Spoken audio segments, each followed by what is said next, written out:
जी हाँ, हम बात कर रहे हैं बलिया की, जिसके गर्म खून और जुनून ने उसे बागी बलिया का तमगा दिया। गंगा और घाघरा के दोआब में बसा बलिया अपने बगावती तेवरों के लिए जाना जाता है।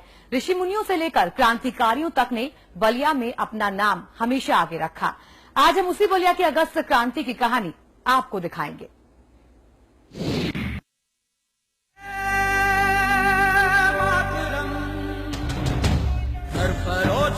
जग गए, बात मन में लग गई, आजाद रूह अब तड़प गई, अब तड़प गई। तीखे तेवर, फौलादी इरादे और मातृभूमि के लिए मर मिटने का जुनून। जिंदाबाद जिंदाबाद अमिशा जिंदाबाद जिंदाबाद जिंदाबाद। ये कहानी है बलिया की, बागी बलिया।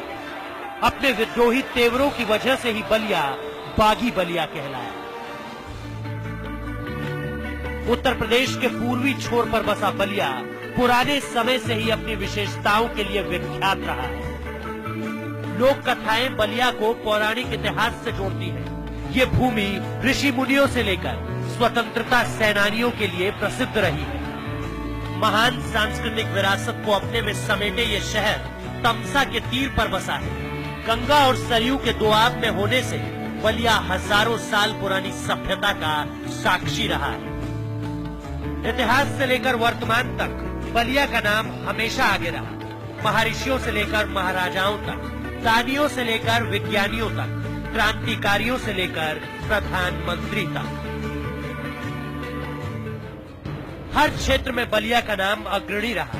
आजादी की लड़ाई में बलिया ने देश के हाथ मजबूत किए तो आजादी के बाद देश को प्रधानमंत्री भी दिया। स्वतंत्रता की क्रांति ने पहली करवट बलिया में ही ली तो स्वतंत्रता की सबसे पहली सुबह भी बलिया ने ही देखी। मंगल पांडे जैसे वीर को इस धरती ने जन्म दिया। स्वतंत्रता के लिए सबसे पहले शंखनाद का श्रेय इस वीर पुत्र को जाता है। मंगल पांडे के बिगुल ने ब्रिटिश हुकूमत की चूल्हे हिला दी।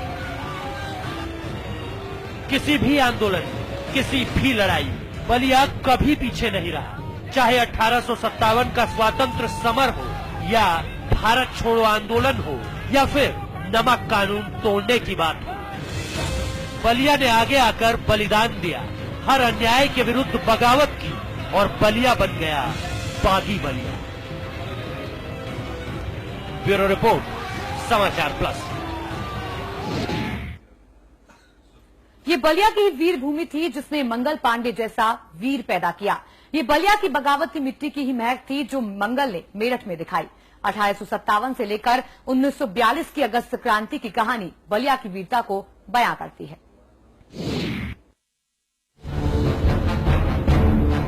हिंदुस्तान ब्रिटिश हुकूमत से 15 अगस्त 1947 को आजाद है, लेकिन बलिया ने अपने बल पर 1942 में स्वतंत्रता की सुबह की एक झलक देखी और पूरे देश का पथ प्रशस्त किया।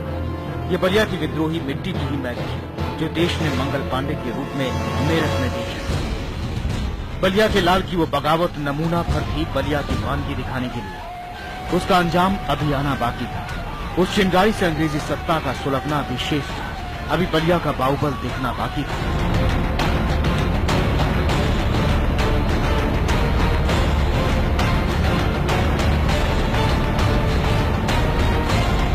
सन 1920 में बलिया ने बहिष्कार आंदोलन में फिर बगावती तेवर अपनाए।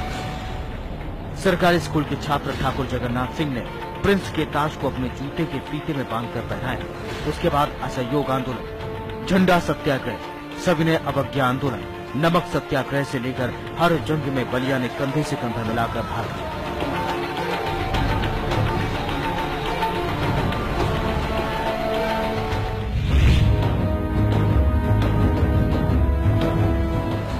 (1942) की बलिया क्रांति कोई अचानक देखा आक्रोश नहीं था। सालों से सुलग रहा लोगों का ये प्रतिशोध था और इस प्रतिशोध ने अंग्रेजों को बलिया से बेदखल करके ही दम लिया। बलिया की जमीन ने लोगों को जीवटता सिखाई।